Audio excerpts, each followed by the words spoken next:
ഇന്ന് 2025 അവസാനത്തെ ഞായറാഴ്ചയാണേ. അപ്പോൾ ഞങ്ങൾ മഞ്ഞത്ത് പള്ളിയിൽ പോകാനായിട്ട് ഇറങ്ങിയതാണ് കേട്ടോ. അപ്പോൾ നമ്മുടെ ബൈക്കിൻ്റെ കാറ്റൊന്ന് ചെക്ക് ചെയ്യണം, കുറച്ച് പെട്രോളും അടിക്കണം. അങ്ങനെ പെട്രോളൊക്കെ അടിച്ച് നമ്മുടെ വണ്ടിയുടെ കാറ്റൊക്കെ ചെക്ക് ചെയ്ത് നമുക്ക് നേരെ പള്ളിയിലേക്ക് പോകാം കേട്ടോ. അപ്പോൾ എന്താണെന്നറിയില്ല, രാവിലെ തന്നെ അത്യാവശ്യം ട്രാഫിക്കൊക്കെ ഉണ്ടായിരുന്നു. അപ്പോൾ ഞങ്ങൾ ട്രാഫിക്കിൽ ഇളം വെയിലൊക്കെ കൊണ്ട് കൊച്ചു വർത്താനമൊക്കെ പറഞ്ഞാണ് പള്ളിയിലോട്ടുള്ള പോക്ക്. മാത്രമല്ല ചെന്നൈയിൽ ഇപ്പോൾ നല്ല മഞ്ഞാണ് കേട്ടോ, നല്ല തണുപ്പും ഉണ്ടായിരുന്നു. ഇപ്പോൾ സമയം ഏറെക്കുറെ 7:30 കഴിഞ്ഞിട്ടുണ്ടെങ്കിലും അത്യാവശ്യം തണുപ്പുണ്ട് കേട്ടോ. അപ്പം നമ്മൾ പെട്ടെന്ന് തന്നെ പള്ളി എത്തി. അധികം ദൂരമൊന്നും ഇല്ല കേട്ടോ പള്ളിയിലോട്ട് എത്താനായിട്ട്. ഇനി പള്ളിയിൽ കയറി കഴിഞ്ഞാൽ പള്ളി കഴിഞ്ഞിട്ടായിരിക്കും നമ്മൾ കാണുന്നത്. പള്ളിയിൽ കയറി കഴിഞ്ഞാൽ പിന്നെ ഫോണിൻ്റെ ഉപയോഗമൊന്നും ഇല്ല കേട്ടോ.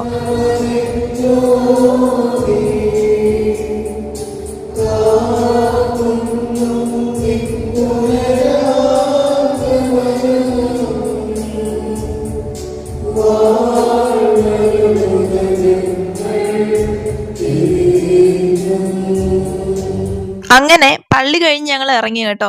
അപ്പോൾ രാവിലെ ഒന്നും കഴിക്കാതെയാണ് പള്ളിയിലേക്ക് പോയത്. അതുകൊണ്ട് തന്നെ നമുക്ക് പള്ളിയിൽ നിന്ന് ഇറങ്ങിയിട്ട് ഒരു ചായ അങ്ങ് കുടിച്ചേക്കാന്ന് വെച്ചു. ഒരു ചായ 2 ഉഴുന്നുവട വിത്ത് ചട്നി. അപ്പോൾ ഒരു മനസ്സുഖം. അപ്പോൾ ഈ ഒരു ചായക്കട ഞങ്ങൾ കണ്ടുപിടിച്ചിട്ട് കുറച്ച് നാളുകളെ ആയിട്ടുള്ളൂ കേട്ടോ. എന്താണെന്നറിയത്തില്ല, നല്ല ചായ കിട്ടുന്ന കടകൾ കിട്ടിക്കഴിയുമ്പോൾ ഒരു പ്രത്യേക സുഖമാണ്. അതുകൊണ്ട് തന്നെ ഞങ്ങൾ അങ്ങനെ ഏതെങ്കിലും കട കിട്ടിയിട്ടുണ്ടെങ്കിൽ ഇടയ്ക്കിടയ്ക്ക് പിന്നെ അവിടെ പോയി ചായ കുടിക്കാറുണ്ട് കേട്ടോ.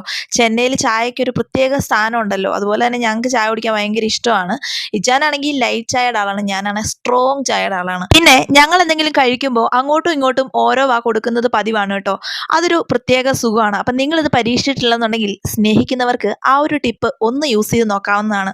അപ്പം നമ്മൾ ചായ കുടിയൊക്കെ കഴിഞ്ഞ് നേരെ ഇറങ്ങിയത് പൂർവികയുടെ മൊബൈലൊക്കെ കിട്ടുന്ന കടയിലേക്കാണ് കേട്ടോ. കാരണം വിവോ X300 ഒന്ന് നോക്കാനായിട്ട് പോയതാണ്, പക്ഷെ കിട്ടിയില്ല. അവർക്കത് അവിടെ സ്റ്റോക്ക് വന്നിട്ടില്ലായിരുന്നു. ഇനി എന്നാണേലും ഞായറാഴ്ചയൊക്കെ അല്ലേ, ഒരു ബീഫ് ബിരിയാണി ആവാം. അങ്ങനെ നല്ല ചൂടുള്ള 2 ബീഫ് ബിരിയാണിയും വാങ്ങിച്ച് ഞങ്ങൾ അവിടെ നിന്ന് ഇറങ്ങി കേട്ടോ. അപ്പം അങ്ങനെ ഞങ്ങളുടെ ഈ 2025 അവസാനത്തെ ഞായറാഴ്ച അടിപൊളിയായിട്ട് അങ്ങ് കഴിയുകയാണ്. അപ്പം നിങ്ങൾക്ക് ഹാപ്പി ന്യൂ ഇയർ പറഞ്ഞുകൊണ്ട് ടാറ്റ ബൈ ബൈ.